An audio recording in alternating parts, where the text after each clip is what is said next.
Dun, dun, dun, dun.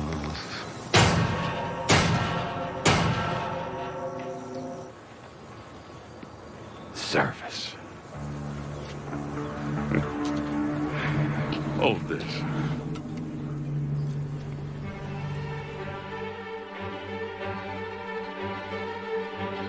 Galera, eu tô aqui de volta hoje pra gente falar do universo The Walking Dead e hoje pra fazer um vídeo aqui sobre o ranqueamento dos piores vilões que a gente pode elencar aqui numa lista juntando todas as séries, hein, galera? Então é agora, bora lá!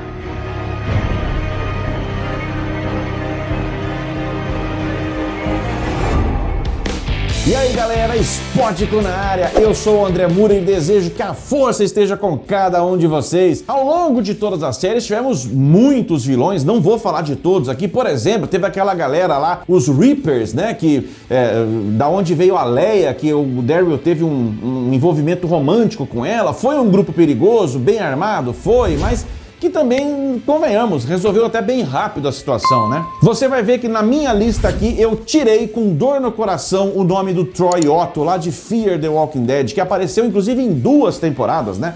Nos eventos lá da Fazenda, né, na 3ª temporada, e agora no final nos eventos envolvendo o padre. Eu tirei Troy. Por que eu tirei o Troy? Porque infelizmente os roteiros não trabalharam de uma forma satisfatória esse personagem, que o ator é muito bom, ele poderia ter sido muito melhor desenvolvido e no fim das contas o Troy não representou nada demais, principalmente agora no final, né, que a gente esperava muito com o retorno dele. Lá da série da Maggie e do Negan, a gente tem a Dama, né, lá em Nova York, o croata, que eu também não coloco na lista, porque, convenhamos, também é um grupo de vilões que a gente ainda não viu o tamanho do estrago que esses caras podem fazer, né? É um grupo razoável, né? Liderados por um maluco que é o croata e ele está submisso a uma maluca maior que é a Dama, né? Mas que de efetivo perigo mesmo também até agora não foi grande coisa, por isso não faz parte dos 10. Então eu quero que você entenda que a partir disso que eu falei, quais são os critérios que eu estou usando aqui para fazer uma lista de 10 grupos de grandes vilões. Não estou pegando apenas o nome de uma pessoa, por exemplo, o Shane ou o Troy, não, eu estou pegando o grupo, eu estou levando em consideração o tamanho do grupo, a capacidade bélica do grupo, quantidade de armas, né? Tô levando em consideração o comportamento psicológico do líder desses grupos e tô levando em consideração a quantidade de trabalho que os protagonistas tiveram para saber lidar com essa ameaça e poder vencer essa ameaça. Em 10º lugar, coloquei lá o grupo de padre, liderados pelos irmãos Krennic, Ben e Sam Krennic, filhos lá do militar, do coronel Krennic, né, que coube a ele levar para frente os planos de padre, né, que a gente viu lá em Fear the Walking Dead, que vinha gerando uma expectativa na gente desde a 6ª temporada, vejam só, para no final das contas não ser nada demais, né? Um grupo que acolheu a Madison depois que a Madison se acidentou lá nos eventos na 3ª temporada, nos eventos lá do estádio, né? Traz ela para trabalhar para eles como uma coletora. O padre, na verdade, os 2 irmãos passaram a sequestrar crianças para que essas crianças não tivessem o trauma de ficar sem os pais. Vejam o argumento do roteiro, né? Só porque eles perderam o pai deles, né? Então, padre mesmo nunca chegou a ser o projeto efetivo mesmo que o governo americano um dia pensou. Então, em 10º lugar, pela decepção, mas nem por isso um grupo desmilitarizado, era um grupo muito militarizado, com muitos suprimentos, né? Um grupo muito bem escondido, com um poder bélico grande, tinha muitas pessoas trabalhando para essa instituição, então valeu a pena entrar na lista, justamente pela expectativa que gerou em todos nós. Então, em 10º lugar, padre, mas o padre de Ben e Sam Krennic. Em 9º lugar agora, entrando na franquia mãe, na The Walking Dead, saindo de Fear, entrando em The Walking Dead, o grupo Terminus, liderado pelo Garrett, um grupo de canibais aonde os nossos protagonistas passaram um perrengue violento ali, os caras foram presos, a tensão foi lá em cima, hein? momentos assustadores. Os caras tinham armas, né? Eles acolhiam pessoas até o dia em que eles foram traídos, quase foram dizimados por essas pessoas que eles acolhiam, e a partir dali eles passaram a acolher essas pessoas, mas para transformar essas pessoas em comida. Pensa um negócio desse. Um personagem lá, inclusive, até disse: nessa vida, ou você é o açougueiro ou você é o gado. Pensa só, os caras tiveram até a audácia de amedrontar a bebê Judith. Bússola moral zero para esses caras. Então, pelo nível de tensão, não era um grupo demasiadamente grande, mas pelas armas, pela estratégia, pela mente doentia, insana desses caras, eles entraram na lista assim. Não fosse a Carol, que sozinha organizou um plano de resgate, botou fogo no parquinho, literalmente. Nossa, se não fosse a Carol, os caras tinham virado janta pra esses caras aí. Então, em nono lugar, Terminus. Em oitavo lugar, agora voltando pra Fear the Walking Dead, o grupo chamado Os Pioneiros, liderados lá pela Jeannie, né, a Virginia, que tinha a filha Dakota, né?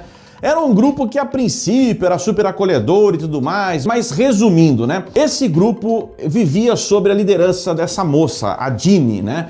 E ela era realmente uma moça destrambelhada, ela não tinha escrúpulos, né, para poder defender os seus ideais e o seu grupo. Então, dentro de Fear the Walking Dead e no universo The Walking Dead como um todo, um grupo razoavelmente grande, bem armado e que defendia com unhas e dentes os seus territórios ali, né? Então, por toda a ameaça psicológica que esse grupo representou, né? E uma ameaça real para os nossos protagonistas de Fear the Walking Dead. No oitavo lugar, então, Os Pioneiros. Em sétimo lugar, voltando para The Walking Dead, a série mãe, a trama envolvendo Woodbury, que é onde nós encontramos com a figura do Philip Blake, o governador, né? O cara que usava lá o tapa-olho, um cara também que parecia liderar uma comunidade paraíso, né? Um oásis no meio do apocalipse. Como a gente sabe que isso não existe em The Walking Dead, era só fachada, né? Na verdade, era um outro cara maluco que também tinha lá seus traumas, guardava dentro da casa dele secretamente o zumbi da própria filha, né? Também promovia alguns experimentos ali. Ele chegou até a cooptar o irmão do Daryl Dixon, vocês lembram? O Merle Dixon. E olha, foi o episódio em que a Andrea também nos deixou, né? Teve o CPF cancelado ali também. Um cara que deu muito trabalho pra galera do Rick Grimes, né? Os nossos protagonistas. Um cara que depois de vencido ainda volta. Nessa época, a galera do Rick estava vivendo dentro daquela prisão que eles transformaram em fortaleza pra eles, uma prisão abandonada, né? Então, quando o governador volta com desejo de vingança, inclusive ele cancela ali, né, de uma forma muito cruel, o Herschel, pai da Maggie, né? Em sexto lugar, o grupo da Alpha, os Sussurradores. Esse grupo, olha, botou medo em muita gente. Eles não eram um grupo demasiadamente grande, não tinham grande capacidade bélica, não tinham grandes armamentos, mas a técnica que eles desenvolveram, a Alpha era completamente perturbada, uma maluca total. O lance que eles desenvolveram para encantar zumbis e se misturar às hordas e guiar as hordas, né? Se fazendo por eles, tirando ali a pele do rosto de zumbis e vestindo neles mesmos como uma máscara, se fazendo realmente, se cobrindo ali com todo o cheiro dos zumbis para não serem mordidos, né? Então eles começaram realmente a encantar hordas. Então essa técnica de juntar hordas para atacar as comunidades funcionou e funcionou durante muito tempo. Foi preciso até o Negan se infiltrar, ganhar a confiança da Alpha para conseguir derrotar ela. Pensa no nível. Então, como esquecer a cena das estacas, né? Que cena clássica, né? Extremamente perturbadora de The Walking Dead. Então, sim, em sexto lugar, os Sussurradores. Em quinto lugar, os Salvadores. Isso mesmo, o grupo liderado por Negan, na fase ruim do Negan, né? Quando ele era extremamente mal, vamos dizer assim, e ele já disse pra Maggie na série que ele tinha que fazer o show acontecer. Ele precisava interpretar o personagem daquela forma. Era a época em que o Negan andava lá com o bastão, com o taco de beisebol, né? Todo enrolado ali com arame farpado, que ele carinhosamente chamava de Lucille, né? E foi com esse taco, inclusive, que ele acabou com o Glenn na frente de todo mundo. Outra cena fortíssima e clássica, inesquecível, né? De The Walking Dead. Falando especificamente dos tempos de Salvadores, sim, era uma comunidade grande, bem armada e que procurava expandir os seus territórios. Eles tinham muitos postos avançados, dando muito trabalho mesmo para a galera do Rick, até que os caras conseguiram derrotar os salvadores, né, e conseguiram prender o Negan. Então sim, por tudo que o Negan representou, por tudo que os salvadores representaram nessa época ruim do Negan, antes dele ter esse desenvolvimento pro lado bom, né? Que hoje o Negan é um cara redimido, mas nessa época era tudo de ruim. Então, em quinto lugar, os salvadores da franquia mãe. Em quarto lugar na nossa lista, voltando agora para Fear the Walking Dead, preciso falar de um cara malucaço, mas altamente inteligente e manipulador, que é o Theodore Maddox, ou simplesmente o Ted, né? Que é o fundador, o criador, lá nos anos 70, muito antes, né, do Apocalipse Zumbi de 2010. Ele era um agente funerário, pensa um negócio desse, e ele fundou um culto que era o culto ao juízo final, ou o culto do juízo final. Ele foi preso, né, logicamente, porque durante a jornada dele de louco aí, ele acabou confessando para a polícia 23 assassinatos, por isso ele foi preso. Mas durante o Apocalipse Zumbi ele consegue fugir. E ao fugir ele retoma de novo o culto ao juízo final, trazendo para eles, como eu disse no começo do vídeo, pessoas malucas, né, igual ele, mas ele sendo mais inteligente, mais manipulador, muito falante, né? Então ele tem um poder alto de convencimento dessas pessoas e trouxe essas pessoas para a causa dele, aonde ele acreditava que sempre um apocalipse seria necessário para se sobrepor a outro apocalipse, para expurgar o mundo, né? E ele consegue achar ali, no desenvolvimento da trama, né? Ele acha ali os chaves mesmo, né? Que seriam ativadores de 10 ogivas nucleares prontinha para ser detonada, e ele acreditava que o mundo precisaria passar por isso, né? Ele tranca lá a Alicia num bunker dentro de um hotel e ele consegue então, enfim, ativar. São 10 ogivas que explodem, né? Boa parte dos Estados Unidos ficou toda ali por muitos anos, né, sofrendo influência ali de radioatividade, né? Então muitas pessoas morreram, mas lógico, não acabou com o Apocalipse Zumbi, era um louco mesmo, ele acabou morrendo, mas por tudo que esse cara representou, um perigo psicológico, o grupo dele nem era tão grande assim, mas pensa, um cara que tem acesso a ogivas nucleares do governo americano tem que entrar na lista, jamais poderia deixar de fora de uma lista dessa, o perigo que esse cara representou. Então sim, em quarto lugar, o grupo do Ted, né, e o culto ao juízo final. Em terceiro lugar, agora voltando para a franquia mãe The Walking Dead,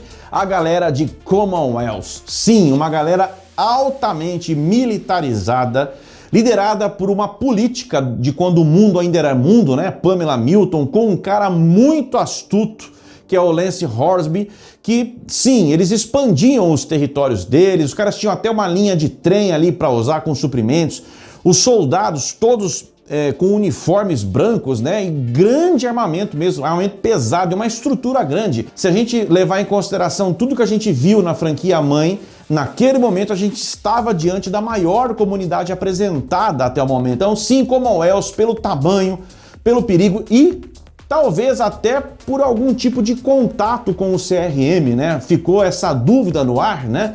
Quando o Lance Horsby diz que possuía alianças, né? Nunca ficou claro quais são essas grandes alianças que ele tinha, mas sempre ficou uma pulga atrás da nossa orelha de que Commonwealth, sim, tinha algum tipo de acordo com o CRM. É impossível o CRM não saber da existência de comunidade tão grande como o Commonwealth, que não estava nem muito longe ali da Filadélfia, convenhamos, né? Para quem tem helicópteros, como é o CRM. Então, sim, em terceiro lugar, Commonwealth. Chegando agora no segundo lugar, na vice-liderança dos piores ou dos mais perigosos vilões de todo o universo The Walking Dead, agora a gente tem que ir lá para a série do Daryl Dixon e estamos falando da galera do poder dos vivos, né? Do povoado Vivan. A galera essa liderada pela Marion Genet, que a gente vai ter a segunda temporada agora, a gente vai descobrir que ela trabalhava lá no Museu do Louvre e tudo mais, mas hoje, depois que o mundo caiu, ela é a grande líder desse grupo, um grupo que me parece ter sua sede em Paris, mas que tem ramificações em toda a França ali, talvez até outros lugares da Europa. Ela até comanda, ela tem posse ali de um porto ao norte da França, com conexões com o Reino Unido, ao que parece, e o Reino Unido, por sua vez, parece ter conexões com o CRM. Ela vem para os Estados Unidos pegar zumbis, né? Então deve de ter alguma relação com o CRM também. Ela também tem cientistas a serviço dela fazendo experimentos com zumbis e fortalecendo, evoluindo os zumbis. Então sim, por toda essa ameaça, pelas conexões, pelo tamanho, por poder evoluir zumbis e ter todo esse aparato militar com conexões com o CRM, em segundo lugar, Povoado Vivant, da Marion Genet. E fechando a nossa lista no topo, né, dos principais vilões de todo o universo The Walking Dead, você já deve até estar imaginando de quem que eu tô falando, quem faltou eu falar, né? Exatamente, CRM, a República Cívica Militar, o maior grupo militarizado, a maior ameaça de todo o universo The Walking Dead. Eles têm conexões com a Europa, como a gente já sabe por imagens de gravações, né, da série do Daryl Dixon. É sim o número 1 da nossa lista e chegou a hora realmente do universo The Walking Dead mergulhar de cabeça dentro do CRM pra gente ver o tamanho desses caras, como o mal que esses caras representam e como que eles podem ser vencidos pelos nossos heróis, né? Então tá aqui a nossa lista dos 10 principais vilões de todo o universo The Walking Dead. Claro que eu já falei, aqui embaixo nos comentários é onde você vai deixar se concorda, se discorda, se põe alguém, se tira alguém. E é pra isso que existe esse canal, pra gente poder conversar de fã para fã e esquentar as nossas turbinas para a série do Rick e da Michonne que vem por aí. E se você não deixou a sua inscrição no começo, deixa agora, vem fazer parte da família, ativa o sininho, manda ver esse like junto com toda a galera que acompanha a gente desde o início, te agradeço demais, seja bem-vindo, bem-vinda se é a tua primeira vez aqui, a gente se vê sempre no próximo vídeo, fiquem bem, se cuidem, Spótico na área.